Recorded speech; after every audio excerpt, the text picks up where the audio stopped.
Hi, hey, I'm Justin the Guy on this old bike series live. Ask Me Anything-ish. Anyway, welcome to my shop. I am a garage shop guy. Been doing this for 35 years. If you're just seeing this for the first time, I've been around for a while and I'm working on this awesome Timberline GT Altera, early 90s.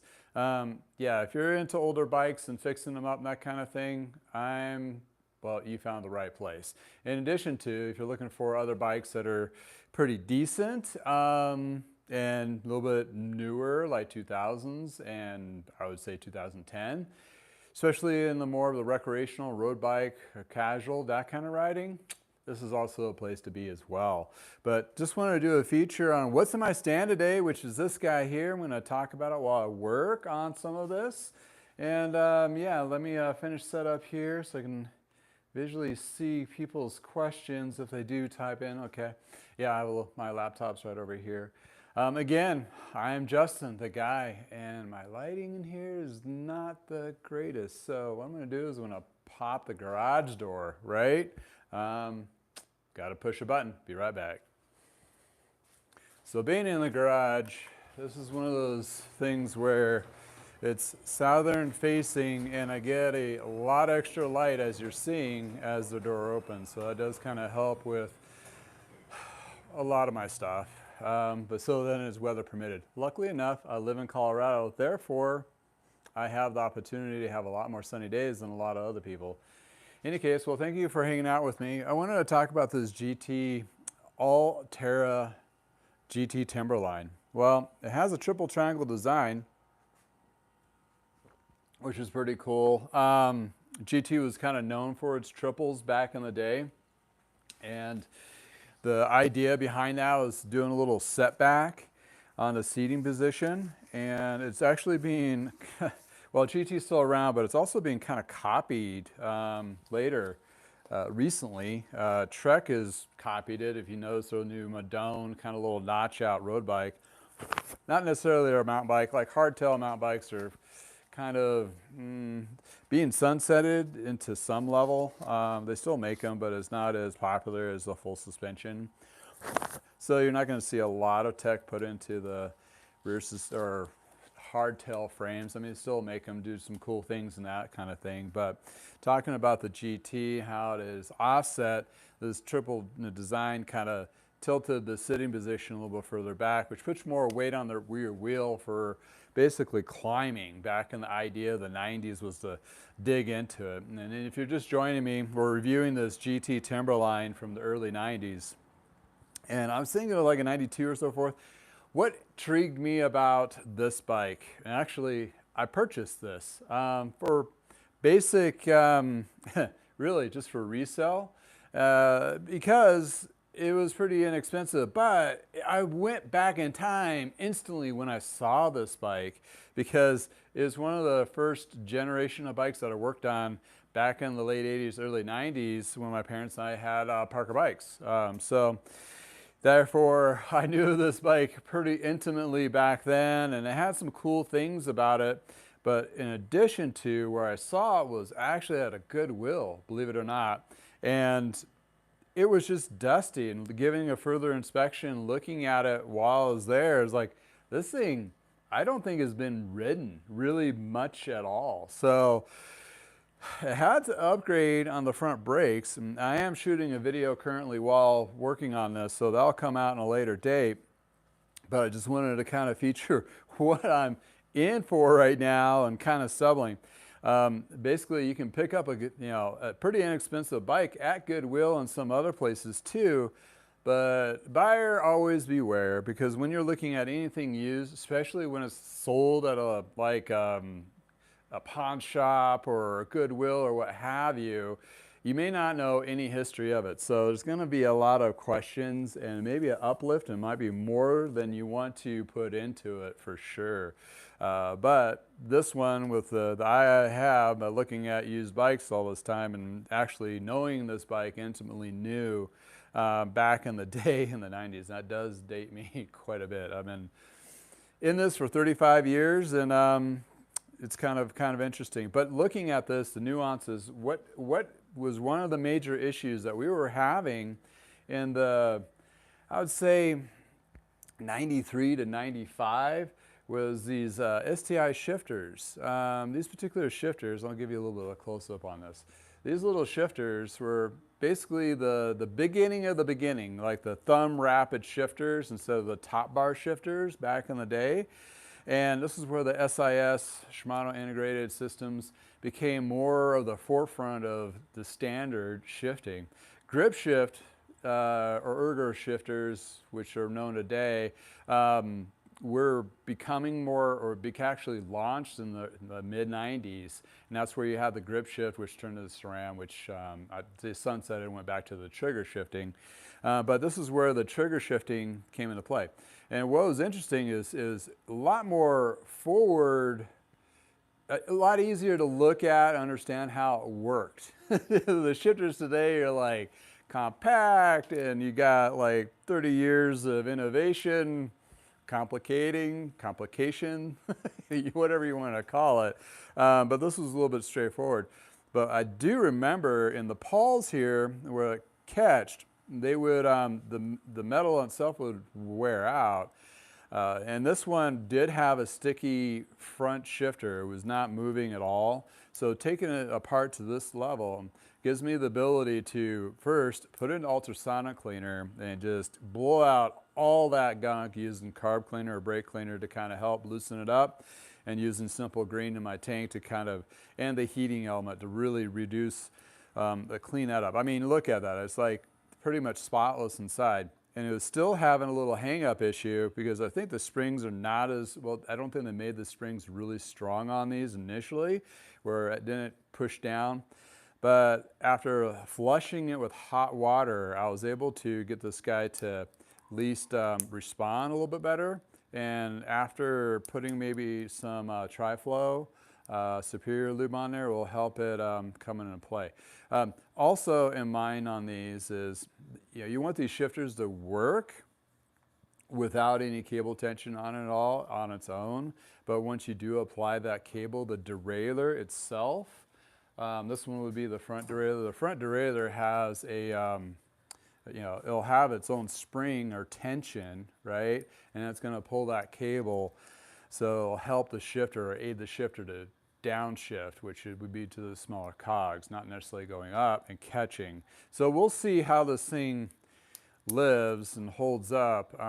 It's not doing super perfect, but it's doing a lot more than it was before. So once I flush it with that Tri-Flow and get a cable and tension on there, it'll be pretty good. And this is, everything's gone to 1-by or 2-bys where they're trying to get rid of the front derailleur, which is kind of nuts to me, because I'm in Colorado where we have these things called mountains. Yeah, and this little guy is our knee savers. I mean, having a triple chainring, especially if you're doing any kind of dirt front range or mountain riding, this is going to save you. Yes, they did give a bigger range in the back on the doubles, but the problem is they've made that cassette. I mean, look at this cassette. I mean, this is a 7-speed cassette. That's even dating it even further. So this came with a 7-speed cassette. So you have 7 gears. And see how tight that is between each gear? Well, on the newer ones, it looks like a big cow pie. It just really just gets huge. What that means, even though you have 11 gears, that between each gear is a huge jump. And so it's really going to be harder to find that, I don't know, perfect sweet spot without compromising and making it too easy or too hard while you're riding. So, I mean, some people may not notice that. People that have been riding on, like myself, with tighter clusters like this over the years, especially in mountain, it's gonna be a different experience for us. Reason being is we're used to finding that perfect gear. I mean, that's just what it comes down to. So when you're looking at that 7-speed, smaller cluster, but you have that triple, and that range, what is it? A 30, it's not a 30, is it? It's a 28. Yeah, 28 small, 32. And then if I get the light to reflect right so I can see it, a 48.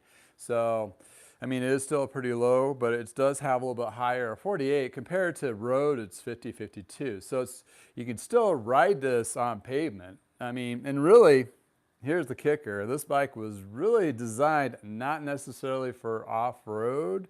It is technically a mountain bike, but it was really designed for recreational riding on dirt roads and paths and streets. Hint the gearing. And if you know something weird about these chain rings, it's not the camera. No, they're oval. Guess what? They used to call this biopace. Yeah, back in time. Biopace, this is Biopace 2. Ooh, this I think is the first Biopace. So Shimano came up with this brilliant idea, questionable, of Biopace. And Biopace was ovalizing the chain rings to kind of help with that dead spot of the pedaling. That was the Kool-Aid back then. So you're like, oh, okay, kind of funky feeling when you're riding, but it was like a wunka, wunka, wunka, right? Did it work? Ish. They went too aggressive in the next year or two. They came out with, you guessed it, Biopace 2, which was a less aggressive oval. So if you come across an older bike like this, even if it has the sticker or it doesn't have the sticker, you can tell it by visually. But between 1 and 2, I couldn't visually tell without having compared. But anyway, this puts me back of the early 90s, the Biopace. What's the funny, tricky bit on this is about 5, 6 years ago, doing a tune-up on a mountain bike, and sure enough, they went back to this little oval thing for climbing. Okay, it may work great for mountain style riding, but I'm not really sure about that brand Rotor. If you've seen that, it's like super high-end, expensive oval chainring crank sets for road. Maybe. I'm sure there's studies or something that says otherwise, but I still like the round chainring personally. But in any case, that's what we're looking at on this particular GT and that vintage. You got the thumb shifters, which is a nice, cool, upgrade from the over-top shifters. And they were making, the funny bit on this was they were making mountain bikes, the upper end ones with XT. They had XT top shifters. Now that was the game. And you notice, and no suspension, rigid fork. This is pre-suspension. Even though suspension was starting to hit the scene a little bit in the early 90s, but it really wasn't in the manufacturer line of bikes. So you had a rigid fork, chromoly, and this has a chromoly tubing.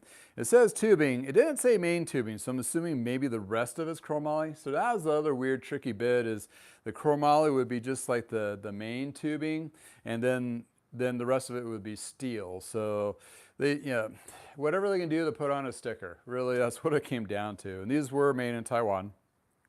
Also, if you noticed right off the bat, the stem is upright.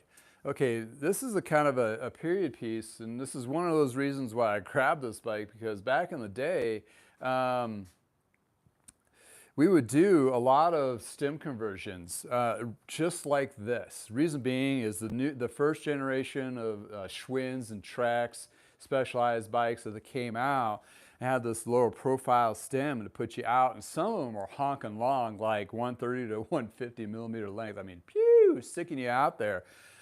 They had also some kind of idea behind that.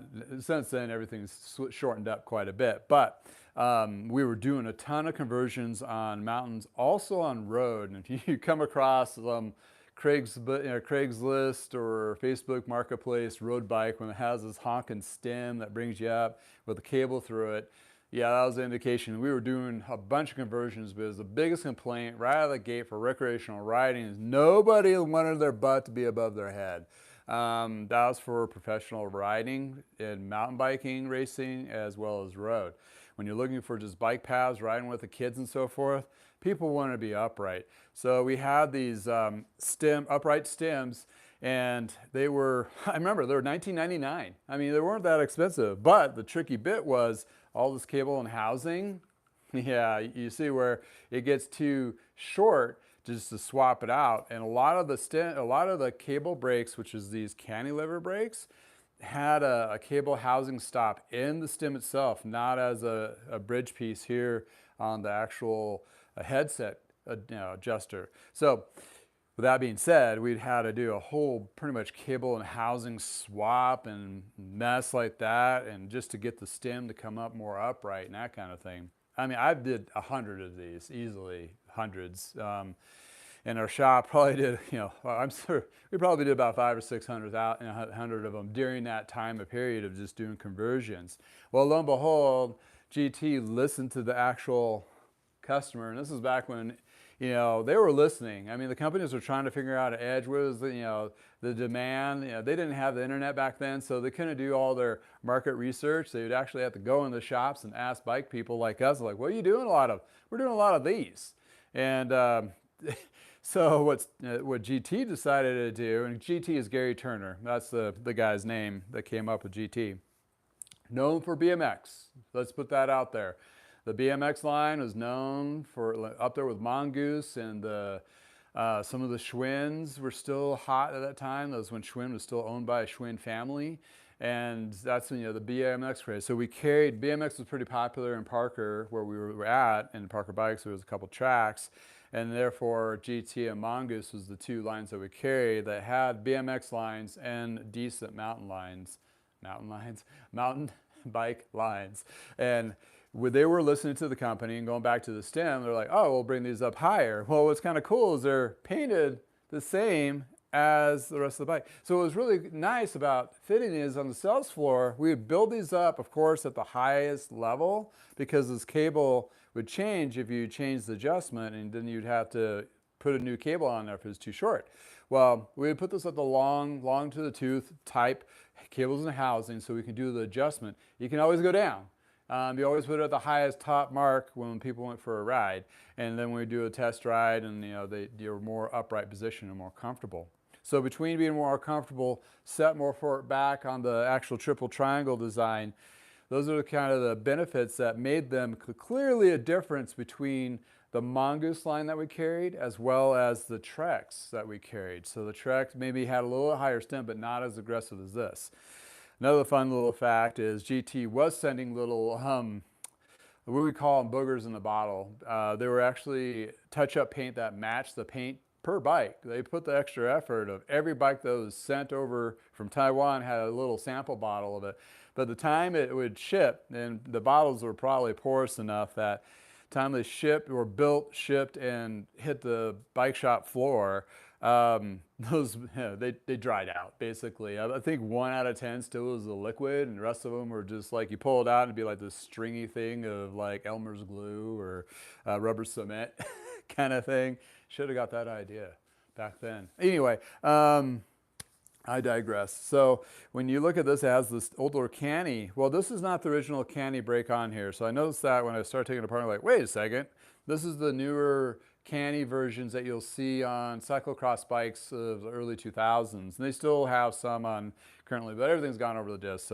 But this is definitely a good 15 years newer than when it was built in the early 90s. So something happened with that Shimano cantilever. It was a Shimano cantilever on there. Well, they had brake springs that had issues on those where the springs are underneath the pivoting point, where the caps would crack, and boom, you'd have to replace them.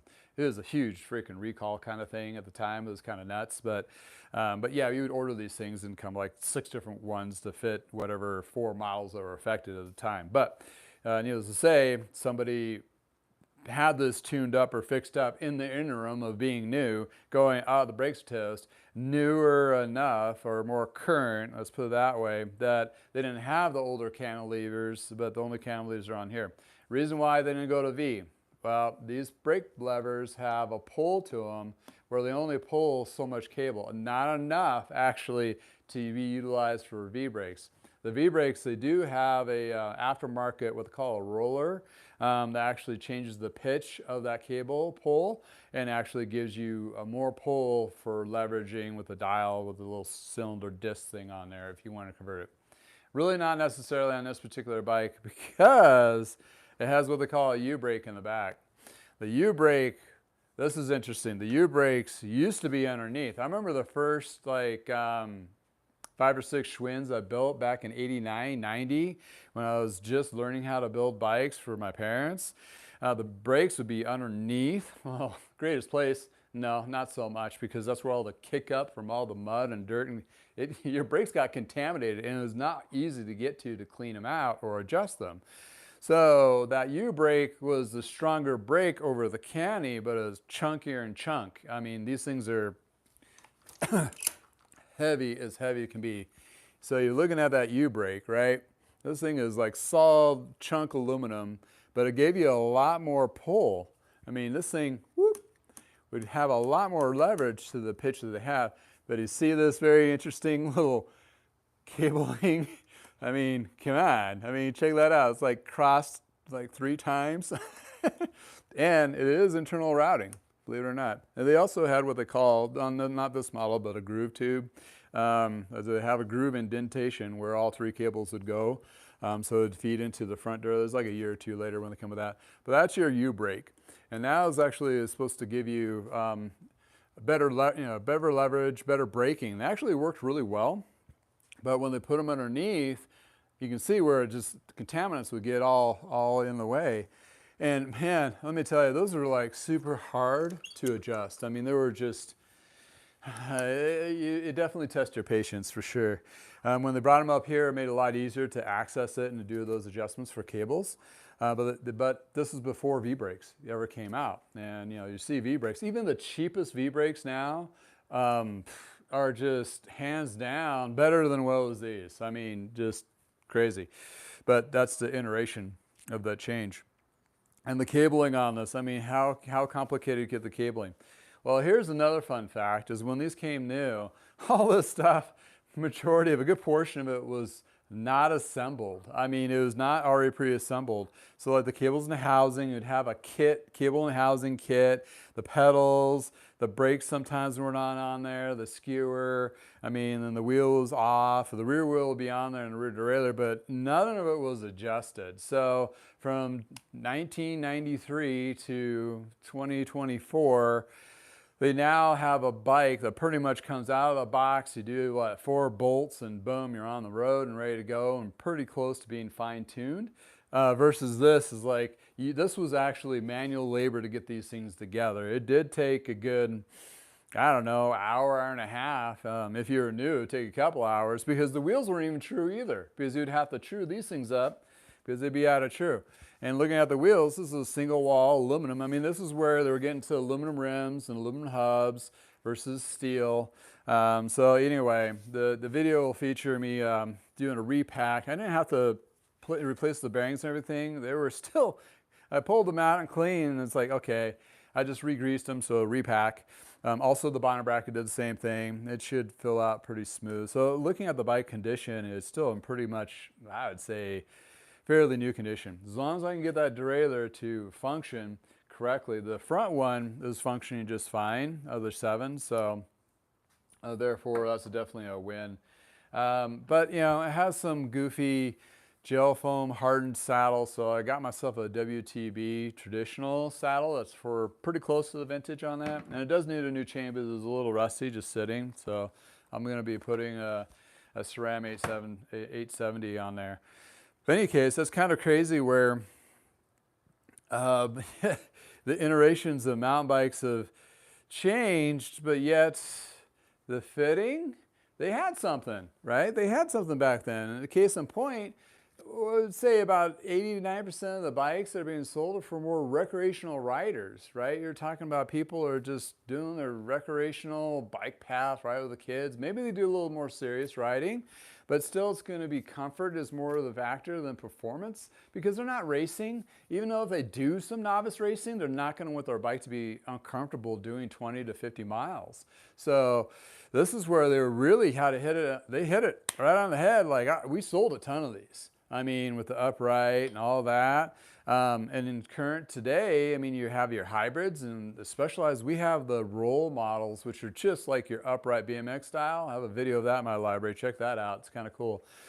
Comfortable, more upright, just like this. It'll be really interesting when I get this done and tuned up and take it for a test ride and see how it feels compared to my roll. And I'll do some measurements, just do cross comparisons just to see.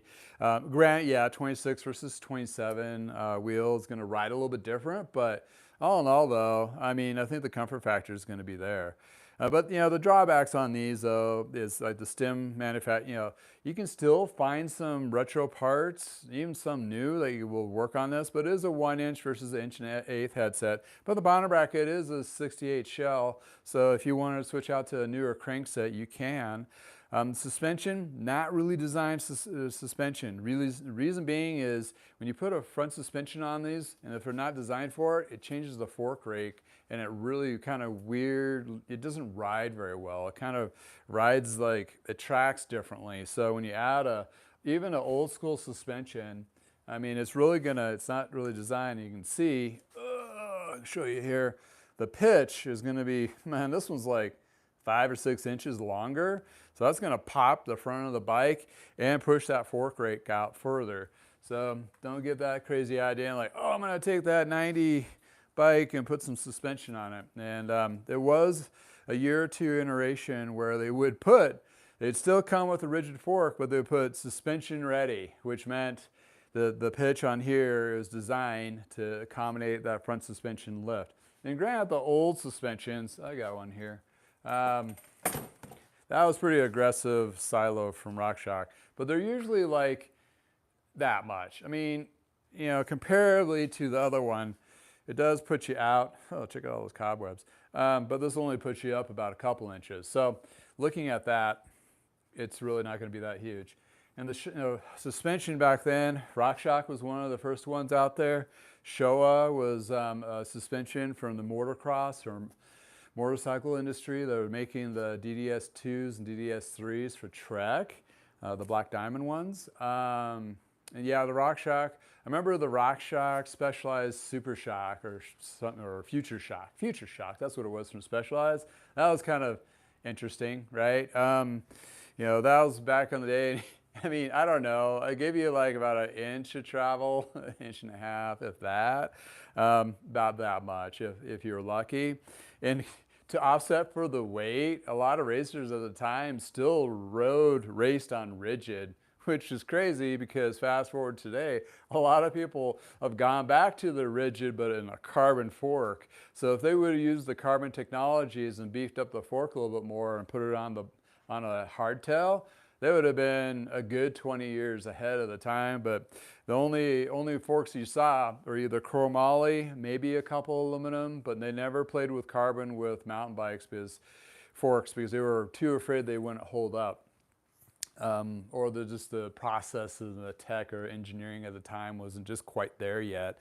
But talking about all that front end stuff, that's kind of crazy. I mean, just kind of nuts. But when you're looking at bikes like this, I mean, do they have a use? Are they outdated? Are they just, destined to be a landfill? Oh, hell no. That's where the crazy turn them and burn them kind of philosophy of the manufacturers have kind of lost themselves, because even though this is 30 plus years old, you can still fix it up and do your recreational riding and still be able to find parts to fix it up and not spend a lot of money. To get into just a recreational bike, I was talking to a buddy at a bike shop in Wisconsin, and he said his less expensive bike they have now is starting at $600. And I was like, I kind of jerked a little bit, like, what? $600 is your cheapest bike for recreation? It's like, yeah, that's what it is now, coming from the manufacturers. So that's just redonkulous. I mean, if you think about it, this bike was probably $292. I know there's inflation and all that, but it's like, as in comparison, it doesn't match. I don't know. It's like it should be maybe 400 or 500. But you should still have something in there. So that's where lies into the other conversation piece. I mean, yeah, I want to talk about the bike I have, but I want to talk about a little bit about the industry and where we got here. Because when you look at a bike like this, you can get somebody on it, recreational ride, college, whatever, and have a great time and get into riding if they can save up their money and pennies, and we'll get the more expensive one if you want to go that route, or different type of riding. I mean, those that do a lot of riding, I mean, throw your hands up if you're like, I have 3 different bikes in my garage. I got a gravel, I got a road, I got a mountain, or whatever, right? E-bike for commuting, what have you. I mean, a lot of us drank that Kool-Aid, which is fine because they all have different purposes. But when you're looking at, a bike like this, you can have one of these as a backup bike, recreational, have fun, have a kick, and somebody comes to visit you, boom, you have a bike for them to try and ride out. And this one has such adjustments to it. It'll fit a lot of different people. This one is a little bit taller, and the measurements are kind of the same in the aspect of center of the crankset and up to either the collar or a little bit below. And they went by inches back then. That's not where compact frame sizes of. It was about another 10 years later when the compact frames became popular, even though they worked on them a little bit beforehand. But looking at this bike, and yeah, the manufacturer basically just the frame, but the component kit, I mean, is pretty much you'd see on all those same bikes. I mean, the Trek had the Shimano 400 LX, rear derailleur, long cage with triple biopace, and then you have, I mean, they had the design of the front derailleur, and it works. And Shimano, I just want to kind of like, I shake my head when I look at some of the newer Ultegra. I say newer, within the last 5 to 10 years, they changed the pitch, they did a cable routing, all this wacky stuff. It's like, you had it. Why'd you go and mess it up? I mean, why? I mean, why complicate something that's so simple and it works? I mean, I don't know. So another thing I came across on this bike when I was working on it, I took the capes. I originally did not take these covers off of the shifters. I'm going to show you here, and I'll show you why. These guys, they fit in. I don't know if I have the right shifter or what have you, but they fit in like so, right? And I put the whole thing in ultrasonic cleaner. And I knew some plastics, like on chain rings, like the cranksets, will have like this plastic guard. Well, this plastic guard would discolor in ultrasonic cleaner. Did not realize that this would do the same damn thing. So what I did is what you see here is I took them off. Then I finished cleaning these. These were already discolored. So I went ahead and painted them black with industrial farmer paint. It looks a lot better than it was because it had some weird marbling thing going on. And then I just, only thing I lost was the little Shimano decaling the SIS 7 speed. Nobody's going to know the difference on that. But that's why I had a, next time if I ever come across another shifter like this, like, oh, pull the plastic off. But you don't have to worry about that too much on the newer ones. The newer ones, the plastic does not discolor, but those chain cards do. So, and it's usually like on the crankset, there'll be 4 little bolts, little screws, and you just pop those off before you put in ultrasonic cleaner. So if you're using ultrasonic cleaner, do that. And I just hand wash those in the shop sink and that kind of thing. So yeah, that's a lot. I mean, for an old school bike, I mean, it's kind of cool. You can kind of, it does test my memory of working on these back in the day. I mean, it was pretty cool to come across one in such a good condition. And I'm trying to beat the storm that's coming in later because I'm going to do detailing. So I'm going to do the Adams polish with the compound and the polish to get the paint to be a little bit nicer. And then I'm going to use a ceramic slam from Lithium Products to put a ceramic coating on this paint. It's held up this long, and I want to just put a coating on there to protect it for even longer. And that's probably going to really, this is like a marbling dark blue with black marble to it, which is really pretty in the sun. And they did a lot of fun colors on high volume manufactured bikes before Klein came in on the scene. Klein was in the scene during this time, of course, and they did have some high-end nice paint, but those bikes are way expensive, and those were actually being built at the time by Klein in his facility in Chehalis, Washington. But in any case, but the latest topics in the latest realm of shop talk. I mean, the Pro's Closet, if you heard of that. They basically announced and went under pretty quickly. I think it was they knew they were gonna. I knew they were gonna call it is towards the end. So what was happening is they were liquidating their inventory without really telling anybody they were liquidating the pricings that did such. So when they did officially announce it, they didn't hardly have anything to sell, and they had a liquidating company liquidate the rest of the assets, the repair stands, tools, vans, wash tanks, even like the boxes or whatever. Everything they had that was left inside the warehouse was liquidated. And I did take a peek at it.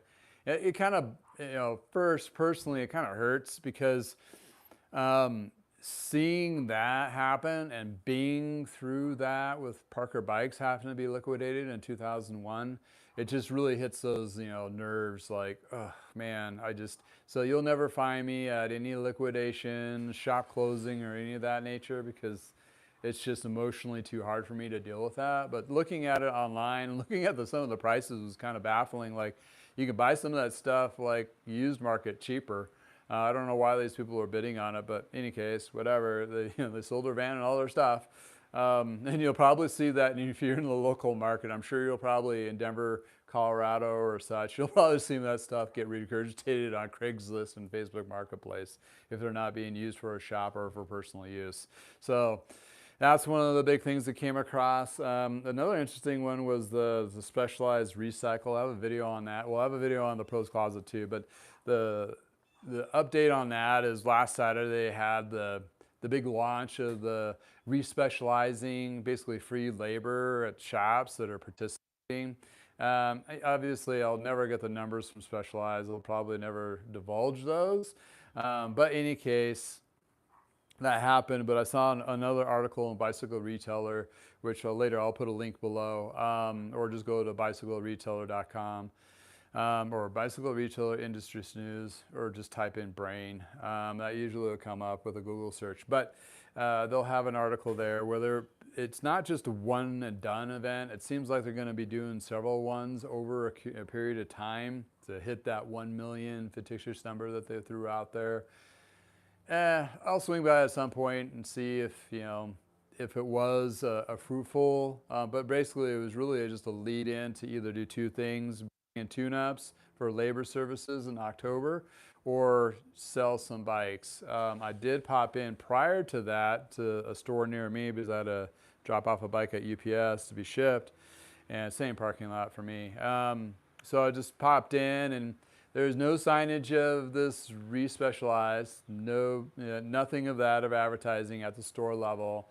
They didn't mention it. I didn't ask, but they didn't mention anything when I talked to the salespeople. All they were telling me is everything is on sale. It's super discounted. And I was still kind of like, oh yeah, that's like $1,500, $2,000 off. But it was still $4,000 for a bike. I mean, come on. I mean, it was like, yeah, I don't.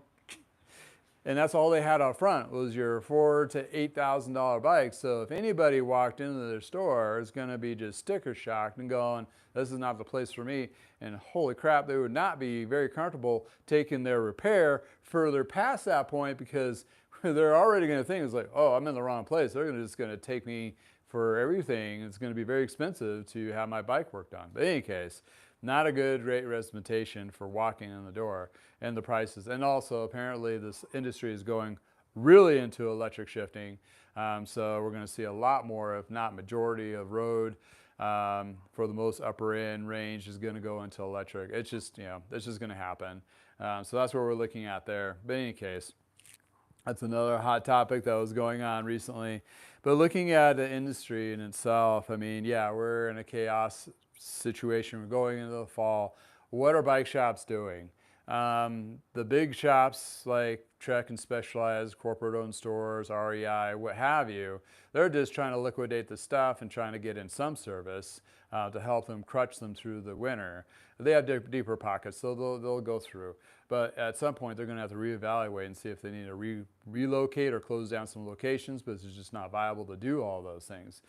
Well, then, on top of all that, you got the mom and pop shops or smaller locations, or maybe not they're so small, but they're independently owned.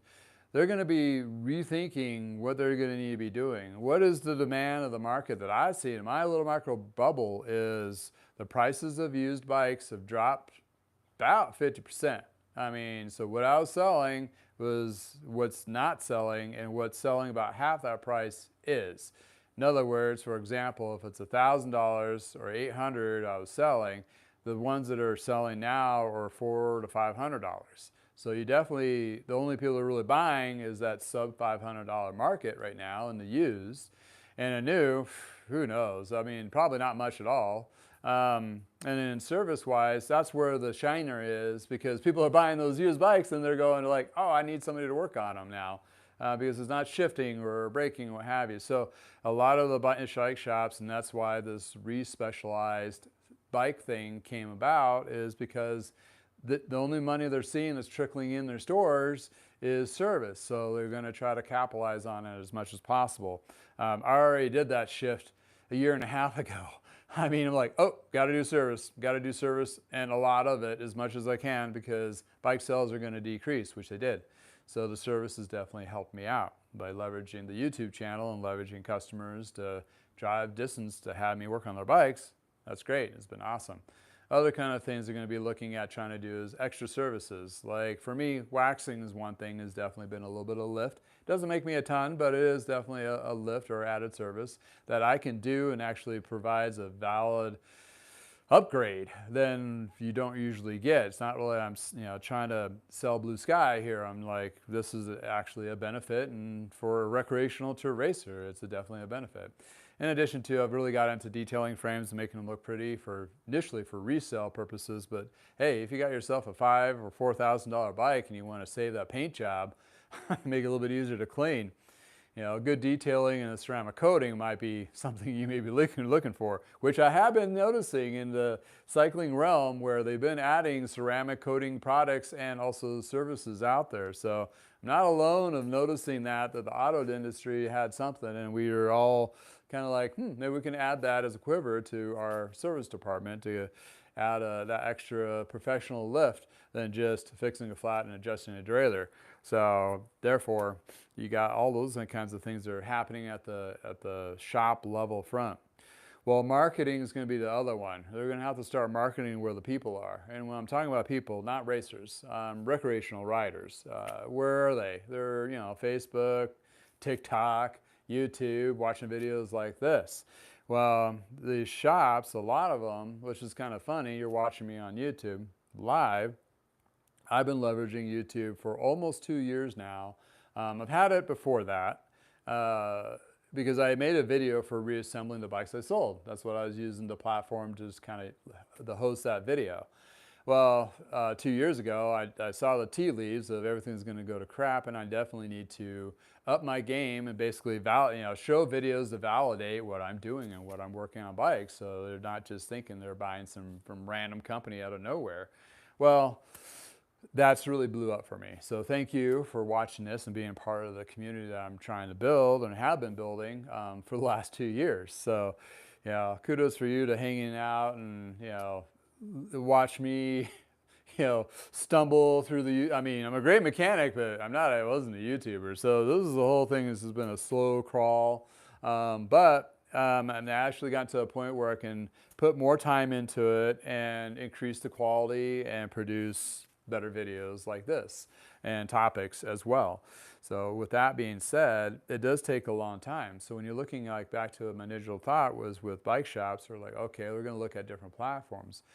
Well, if you're a bike shop and you're watching, it's like, oh, well, maybe I do need to invest into a YouTube channel. It's like, well, it is tough. You're not going to have instant results immediately. The reason being is it takes time to build up a channel, time to get followers. You may be able to pump your email list and shoot some videos out there to get people to drive interest there, depending how big your email list is or your presence is on Facebook or on Instagram. But it is still a huge lift. And I've seen a lot of shops, big ones, that have money to put into it, like Landry's out east, Wheel and Sprocket, and Bingham, Cyclery in Utah. Across the nation, bigger shops at multiple locations, they have money to put into it, but they didn't see results, so they just let their channels sit there and die. So you can do either two things. You can refresh those and just start adding a video once a week, back end stuff like me, just show we're still here live to the subscribers that are under 100 that you may have, but maybe start building that up. Or here's a tricky bit, interesting little thought.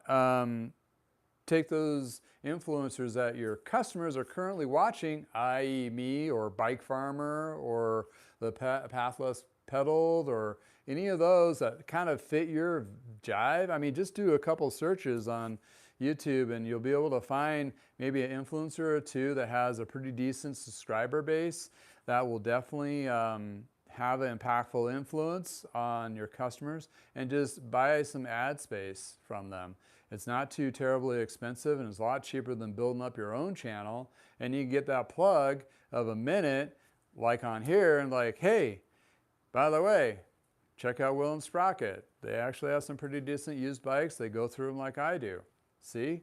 You just probably went to Will and Sprocket to check out some of their used bikes. Because I can only produce so many out of my garage. I mean, I get lucky to get 10 to 15. With combination of labor on that, that number shrinks. You're not going to see that, unfortunately, of a variety of bikes from me. But from Will and Sprocket, where they're a full shop, I know they have some really good mechanics, and they have 10 locations, and they do have a decent amount of used bikes in lower price points. So there you go. For a prime example, you just listened to me talk about another shop where that actually ad rev would definitely help them with actually do the front end lift of doing the whole YouTube channel. Things I'm thinking about by myself in the garage. No, I have friends. I have friends in the YouTube world. I have friends in the software world, all that, and they help me do what I do because they like what I do, and they really are. It's a community for me, and a village in the sense of they want me to continue to do what I really enjoy doing, and I am providing a great service for people for either doing repairs or, you know, getting into cycling. So regardless if you're near me or far away, I'm still providing that through channels like this. But in any case, that's kind of the realm of the things that are going on in my shop. And, you know, that's the purpose of this video, is to give you a little snapshot of what I'm working on physically, and also what I'm working on in the background. So it's really hard to do as a one-man band. I mean, believe me, whew, I've had my share of stress. But at the end of the day, I love what I'm doing. And what I'm adding to all of this is I'm actually enjoying even more so. The reason being is I like doing the editing. I like making the videos. At first I was scared pantsless. I mean, seriously, you know, how would people react? Would they even think I'm, you know, cool enough or knowledgeable enough or any of those things, right? But, you know, if you're going to do a channel yourself and you're trying to leverage your shop and all that, absolutely just do it. Just put some out there. You know, you don't have to spend a lot of time at first. It's just getting the process down, and then you add to that processes. And so from here on out, you're going to be seeing a lot more polished videos, techniques and tricks I've been learning, and I'm going to add more time to it because I've gotten big enough to where it will support the time that I can put into it. Therefore, you're going to get better, well-polished videos. Don't worry, the long content's still going to be there. I'm going to still jibber jabber, and those who like listening to me this long, as like all 9 of you right now, it is what it is, right? It's one of those things. I don't want to discourage people that have been watching me and support me for the last couple of years, but I do have to up my game, right? You know, I need to improve. But anyway, oh, nice. Yeah. I've been wanting to do more live. The reason being, you know, well, I did a few, and it's just like, it's a whole different kind of thing, right? It's not as, it's easy and hard all at the same time. Content, what have you. But I figured what's my stand today and talk about topics might be a good way to start, and we'll polish that down the road. But at least gives, you know, me an opportunity to reach out to you quickly and be more up to date on what's currently going on and the state of the state and that kind of thing. And we'll branch out on that too. But yeah. Let's see here. Yeah. I'm thinking about, you know, of course, when you do, oh man, you live in my world and you're like looking at, I mean, I'm a bike mechanic, right? And, you know, I've been in bike shops, and the whole social media thing is not, it definitely is not my forte, right? It's not, I did not come from, I'm getting better. I'm getting really good at it. But it's like one of those things, you just have to, you have to plug away at it. But when you look at, yeah, the live thing, that's a commitment. It's not that you can just do these once in a while to do it right. you have to do it consistently weekly, or once a month of certain, so you're like you are going, oh, okay, next Tuesday at this X time, he's most likely going to pop in and go, hey, let's just talk for a little bit and see what's going on and what am I working on and what's something, you know, that's cool. And it's like, at the time, I'm, you know, this is probably Tuesday morning for me is probably the best time to do this well, I'm fresh enough to talk about it. I'm not worn down. Because throughout the day, I'm older, so you get me about 4 o'clock and I'm like, I'm done, you know? So catch me in the morning and I'll talk your ear off all day long.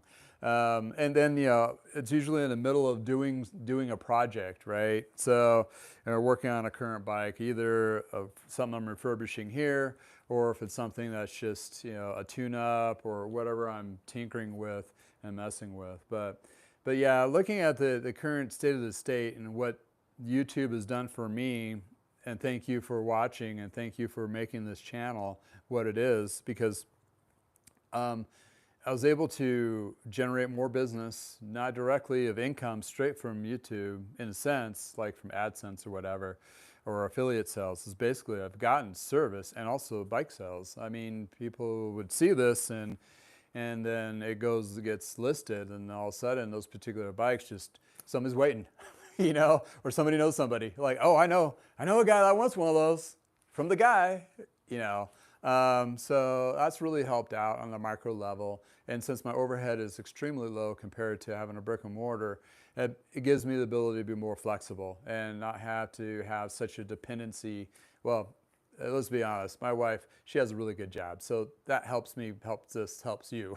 It helps everything go. But it does, it's not something that I would really implore somebody like, yeah, you can do it. I'm like, well, you can.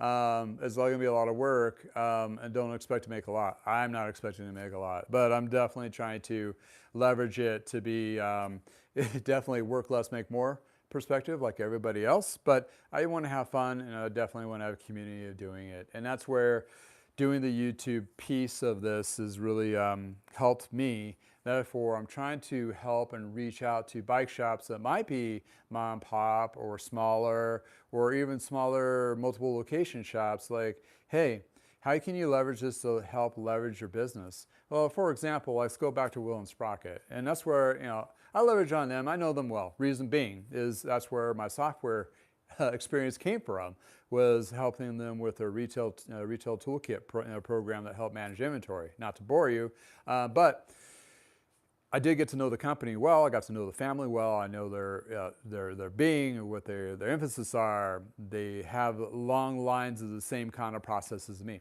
You'll never see me sponsor anything that doesn't resonate well for what I do and believe in the cycling realm. So therefore, well, you never know. I might be able to do a Heinz ketchup commercial or whatever, but other than that, oh, I cut my head. Oh, ooh, it tastes like ketchup. But anyway, that's why I went to like a company like Will and Sprocket. Will and Sprocket, or if you have something similar to that, and it doesn't have to be into cycling. What if you're watching this and you're into selling couches or whatever, whatever retail that aspect is. You don't want to put the time and money into doing a YouTube channel for yourself, but you can still leverage YouTube and actually influencers to do that lift for you, either starting off and just buying some space on their YouTube videos, like a minute block here or what have you, just to plug them. Would it be a good fit for me? Well, yeah, Will and Sprocket. They sell used bikes. They ship them. So there lies the thing. So if you're a company that has a website and you do ship product, therefore you have an open market, not just, you know, localized market, there would actually do a lift. Here's another bit too. If you're in the bike industry, and if you're a bike shop watching me right now, and you're like, okay, I have a website that says who I am, but I'm not really leveraging selling or shipping, and well, you better start thinking about this, because everybody's gone to that already, right? If you've not already thought about it already. Well, there's websites like Bike List, if you're doing bikes, and I'm sure with any other venue or retail, there's a version of this that's selling used that you can post and sell and have a transactional layer shipping component to it already baked into their program, like eBay, but it'd be more, not as expensive as eBay, or more personalized to the market, or essentially to the market that you were looking for. So like for bikes, Bike List is a good one. Even though I have my website and I ship and sell off my website, I still list on Bike List, eBay, Facebook Marketplace, Craigslist, it's fishing poles. I got a hand on the water to sell any of my stuff. So if your manufacturers are going direct to consumer, you can do that too. It used to be like this big, no, you cannot sell online. Well, you give them the big finger and tell you're doing it, so I'm doing it too. Because that's where the customers are. That's where they're going to be. And if they want to, if you want to be featured on channels that are aligned with your business, that's a great way to go, right? So just to give you, a lift on that, and that's kind of what, the direction I'm going to be going. So you might see a few plugs here and there, but it's going to align what I'm actually doing. So, that's me in a nutshell. It's obviously I'm going to be expanding this and improve upon it. And the better content I create, the better outcome that you get to experience, and more fun stuff and tools that I'll feature. I mean, I bought this out of my own money. I feel like a kid with an allowance. Yeah, I've been eyeing one of these for a while. I'm going to do a little show and tell, if that's okay with you. Oh, thanks for Michael, thank you for the props. Thumbs up. Yeah, I'm trying to not talk myself to death here. As usual, oh, yeah, well, I'm a wealth of, my dad has definitely a saying for that. It's like, well, it's jack of all trades and master of none. That's the thing. I just have experience, been around several shops, big, small, and in between. Now I'm about micro small. But, okay, there's a lot of, if anything to take away from this is you don't have to buy this. I just bought this because, I've been in the circles of bike tools for so damn long. I'm like, there's something that you see out there and you're like, one day I will treat myself to one of these. What this is basically these things you see behind me. These are the Allens, they're matrix. And if you do a lot of repairs, you're working on a lot of bikes, you're going to have a couple different sets, because that one initial set that we used to have in the shop, they would wear out, they'd round out, the little keys would round out, right? Like the tips and the ball points and all that, and all of a sudden you're messing up a freaking bolt, and then all of a sudden you're cutting it off and doing an easy out. And so do yourself right and get yourself a decent Allen key set. If you're just once in a while working on it, the cheap are fine. Get yourself a $15 set, just have it in your toolbox. If you ever need it, use it. But if you're going to be using it on more higher end stuff or troublesome projects, you're going to buy something a little bit nicer. This brand from Germany, Wera, if I'm not pronouncing it right, they have a little octagon, or I'm sorry, it's like a curved, I don't know if you can see it, they're a little curved internally. So the idea is that little lip for each edge cuts into that bolt. These damn things have saved me a couple times. I mean, get that in there just right, clean it out, did enough tweak on it, and pop that old stubborn, small, especially on small Allen bolts, especially if they're aluminum, that kind of like seized inside of the bike frame. That crap will drive you insane. The other one I saw was this guy here. Yeah, I do spend hours in my own workshop. Thanks for chiming in. That's why I love being here. Yeah, you don't work when you enjoy everything you do. Well, this guy, okay, I watched the Silka guy, Josh. You've seen his videos, which is the CEO of Silka. You can watch it. And he's really, technical on stuff. It's a fancy box. You can get the wood teak wood box, which is useless for me. But this is the monster here. Why was I impressed by that? Well, it comes in the fancy box. Okay, that's one thing. But the other thing is he was talking about the measurement tolerances of each Allen key. Okay, this is not my everyday Allen key set. I'm going to keep these fresh. So when I'm working on something like this that's 30 years old and my current Allen key is just not fitting in perfectly, at least gives me an option to try something else. These do have supposedly a little bit flared out tolerances, so it's really tight fit basically on a standard Allen bolt. So, and they have all the sizes, you know, all it is small. But what saved my keister on the one bike was it has all the Torx ones too, which I didn't have in any other ones. And I was like, oh, I wonder if this kit has it. Boop, lo and behold, I had it. I was actually working, it's a disc brake. It was a funky disc brake system, and nothing I was working on traditionally, because a lot of my stuff was older that I worked on. I was like, oh, this is it, and saved my butt. Okay, these are expensive. I mean, I think the one in the wood boxes, to my knowledge, are the same set, but runs you about, I think, $100.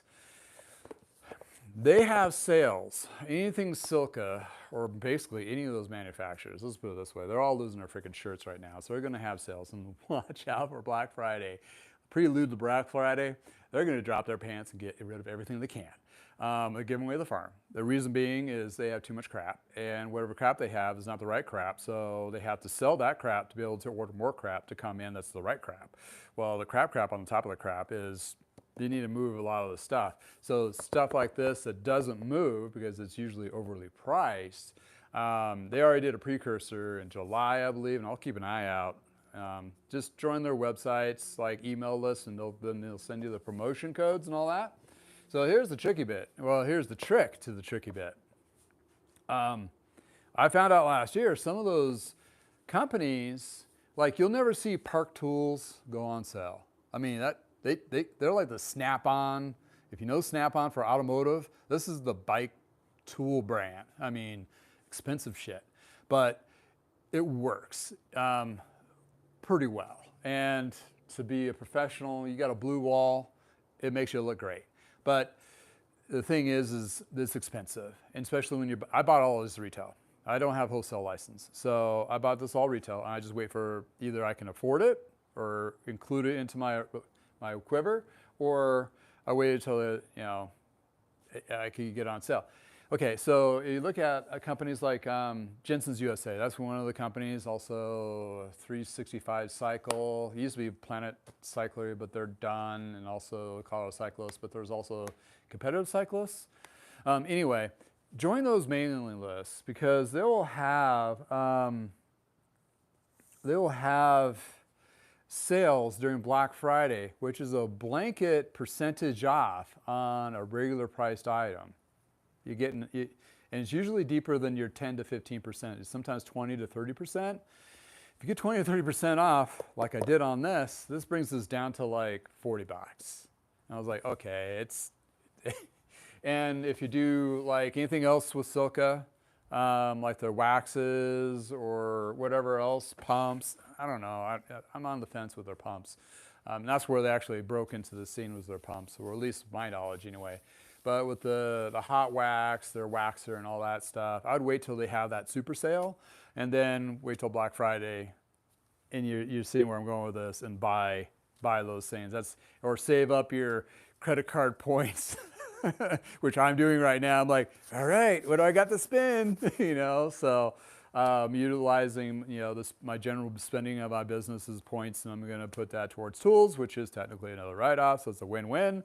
And then therefore I have nice fun tools to show and tell, and then actually be more professional and less stress. Because when you use worn tools, which I've done in years past, to do your job, you could have higher failure rate with bolts and nuts and all that crap, that it lengthens the time of you working on it, which there, i.e. you're losing money. So if you're a shop owner, let your service department buy tools, please, because that'll just give you underlining more efficiency and better outcome from your service departments. Always invest in that. And plus it's a write-off, so don't worry about it. Just take a part of it. But in any case, those particular things are, yeah, you know, it's one of those things where, yeah, you don't have to always buy the high-end stuff, but when you get to my level, it's kind of nice to treat yourself on something that you do use. I did buy a couple other pieces. I have to find, actually it's frame manipulating pieces for steel frames, which are still in the box. I haven't even used them yet. I'll do a show and tell when I get a chance, but there's one component I'm still looking for. They do not make it anymore, and I have to find it in the used market, which I did locate one in Denver, which hopefully I'll be able to pick up here in the next week or two. But in any case, fun things like that. Showing you old school ways of bending forks and aligning frames is going to be interesting in itself if I find such things. But in any case, but yeah, that's where I'm kind of at in the state of the state. You know, a lot of those companies are going to be doing some Uber sales if they have the inventory or certain whatever's left in their warehouses. They're going to try to sell. Unfortunately, you're going to see a whole dynamic shift, as we've already seen. Companies going under, liquidating, just dropping like flies, that kind of thing. Oh, that brings me to the last topic I wanted to talk about, is rebranding. Rebranding is nothing new. My exposure to rebranding was basically Schwinn. Well, I think everybody known rebranding from New Coke. Back in the 80s, if you're that aged. New Coke, ooh, and it tastes like shit. But anyway, if I remember anyway. So then we went back to classic Coke. So Schwinn was one, you know, bankrupt, and somebody bought the name and bought the company and then used the name, and the name's been thrown around several times, as well as Mongoose, GT, Cervelo, Santa Cruz, and various other, I mean, Pond Holdings is the company that owns 50 of those companies, but cycling specific, as well as Porsche and Audi. They sound like an importer, but they're actually owners of a lot of those. If you are legit, comment below, correct me if I'm wrong, but that's what I've got so far out of that. Well, rebranding. The last rebranding that I saw was very interesting because I used to buy from, like I mentioned before, Planet Cyclery and Colorado Cyclist. Colorado Cyclist was down around for the last 30 years, stable within the industry of Colorado. We knew this, right? Well, they went under. And then lo and behold, I got an email about a week and 2 weeks now, and like, oh, we want to welcome you back to Planet Cyclery. I'm like, what the hell? Okay, so Cambria Cycles, or Cambria Bikes, which is in California, started off in Cambria, purchased the name. And I found the more information about it in Bicycle Retailer after I posted that video. But Bicycle Retailer stated that they actually both bought both names. So they have Planet Cyclery and Colorado Cyclist. They did a soft rollout. That's the email that I got from them of saying, hey, come back. How I triangulated right off the bat is, number one, I looked at the address at the bottom of the website, of the new website, and go, that's in Cambria, not Golden, Colorado. So unfortunately, all those individuals that did work for Colorado Cyclists and Planet Cycling are no longer part of any of this. So hopefully they are doing well and find something better for them. But they bought the Cambria Cycles, bought the name, basically. And, you know, I did a little test. I picked up, you know, it was actually a SRAM 8-speed chain. Looked it up, found the price on it, and I noticed there was comments below on the product. I'm like, oh, okay. Then I went to Cambria's website, same product, same comment. So basically, they're just skinning it, right? They just put the skin of Planet Cyclery, and Colorado Cyclist is going to be following suit.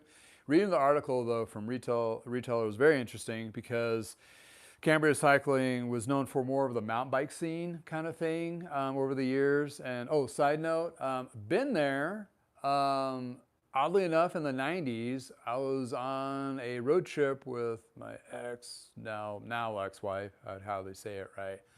And we were at a bed and breakfast in Cambria. We stayed the night there and talking to the lady who was giving us the bed and breakfast, the breakfast part of it, and she was like, oh, you're in the bikes? You should check out this bike shop. And I'm like, okay. And I go to it, and there's a small hole in the wall, no bigger than my garage, but you can see through it, and the building is a barn. They were doing a whole bunch of shipping out of there, and they just had to have a storefront to be able to get suppliers to sell to them, therefore they can regurgitate the sales via, back then, mail order, if you know that case. So I've been there in Cambria. Any case, didn't really talk to anybody there. There's nobody on the sales floor. They're all in the back shipping stuff. But lo and behold, fast forward today, they've survived everything that's going on so far. They bought the name Planet Cycling and Colorado Cyclists. And what they found out was very interesting. With their mailing, once they got a hold of the mailing lists and everything, there's the mountain bike side, which is what theirs very focused was, but Colorado Cyclists is very road orientated. And then Planet Cyclery is like in between. So basically for them, it was a huge win because they were able to now capture a couple different industry portions of cycling that they weren't able to tap into under Cambria Cycles. So there you go. Good for them. I mean, they seem like they had some good sales. I feel really bad about Colorado Cyclists and Planet Cycler going under, but they're kind of there in pseudo-ish name. So the roadies, they're going to have their, Colorado Cyclists back, and the in-betweeners, Planet Cycler will be back. And it looks like they've had sales on parts too, so maybe not as deep as them, but they still have to compete against competitive cyclists, 365, and half a other dozen companies out there are still dropping their pants on prices. So that's just another one to look at when you're looking at retail pricing and trying to keep your costs down if you're doing something like this or even for personal use. So those are my gold nuggets for a Tuesday. Thanks for hanging out. Let's take a look at a couple of these comments. All right, yeah. You know, it's kind of funny. Some of those tools do cross over from motorcycle to road. And that brings me to a point. I did find KTM or Gas. They have a dealership here in Loveland, Colorado, which they carry mountain bikes, which is, I was talking to a buddy of mine. He's into motocross or off-road adventure motor riding, and that's a kind of crazy thing because they've gotten into mountain biking, which in the people in the e-bike mountain biking, that is. Let me rephrase that. It's e-bike mountain bikes, and they have gotten into it pretty heavily, and nobody knows about it ish. If you're a mountain biker, you would never thought in the world, if you haven't had a motorcycle, to walk into a motorcycle shop and go, "Oh, I'm here for a mountain bike." So hopefully within the next month here, I'll be able to go down. My buddy, he's talked to the manager owner, and they're going to let me do an interview and check out their bikes. And I'm just intrigued. I mean, if anything, it's definitely not my genre, what I'm in or anything I'm doing, but anything, it's just kind of, it just goes to show, it's like I keep on hearing a whole bunch of jibber jabber on my channel from the comments, like, you get a motorcycle for that price. I'm like, well, sure shit you can, and I don't know where the value is on the $15,000 road bike is coming from, but you know, I'm even baffled, and a lot of us are in the industry. But hey, what it is, it is. But when you get a gas-powered machine for less than that, new, something's tricky there. In any case, that's going to be one of the things I'm going to be working on, trying to have more of a polished video on topic as well. Thank you for chiming in. I'm just the guy in the garage, and you had me at hello. Just kidding. Thanks for hanging out and watching with me. It makes this channel. I really appreciate it. And this is something that I fell in ass backwards. So it's one of those deals. Like, I just wanted to validate what I was doing already, and you guys are like, we want more. We want to see it. Just want to see the perspective behind the wall of most shops and what we're thinking and feeling and doing and dealing with. And you know, this is really what you see at majority of most bike shops in the back room, and usually a mechanic with less hair freaking out. Anyway, a lot of jokes too. We have to use comic relief to get through the day, every day, because, you know, this is a great bike, but they're not all that great, and we do have some tricky bits that we have to come across, and sometimes we're prepared, and thank God for the internet and YouTube videos out there to help us get along, because there's some stuff that's just like, what were they thinking when they designed this, and why am I working on it now? Basically, it comes down to the bottom line. The customer wants to ride. They want to ride a safe bike, and they want it to run as efficient as possible. That's what we're here for. Safe, fun, and get out there and have a great ride. If it's nice in your neck of woods, please go for a ride. And yeah, let me know if you're watching this on a replay, any information or anything else you want to see or focus on, that kind of thing. We're here for you, and we'll bring on more individuals to talk to. Check out the last one I just did. I think it dropped yesterday. Is Kurt. He's a legend in our local area. To add to that, he is 70 and he rides a lot. And anybody that's younger than that, I don't care what your age is, that is something you should see. Because for somebody that just got into riding, and I'm talking only the last 4 years, have gotten into cycling, is taking off to so levels that a lot of us can't even fathom. Therefore, I was doing this. I've come across a lot of older individuals, and they're doing really well. So, hey, if you're riding on it, get on your bike, go for a ride. It doesn't matter how far, how long, how fast. It's better than being on the couch. And you'll have a longer, better life from it. And hey, you'll have fun. Cycling's supposed to be fun, right? Oh. Well, let me get back to my fun bits. I got to do some detailing and leverage the sunlight and the pictures on this when I get a chance. And again, I will try this next Tuesday, and hopefully I'll have a video in between. I'm working on something kind of fun and high-end, so hopefully you'll enjoy it. It's a carbon bike, custom built kind of thing. I did a tune-up on it. I'm just now editing the video, so that's to come. Hopefully this will be the week that it comes out. And until next time, have a wonderful day. Thank you so much for hanging out with me. And again, if it's nice in your neck of woods, go for that ride. I see sun, but it's 50. It's Fahrenheit degrees. Thanks again. Appreciate it. Have a wonderful day.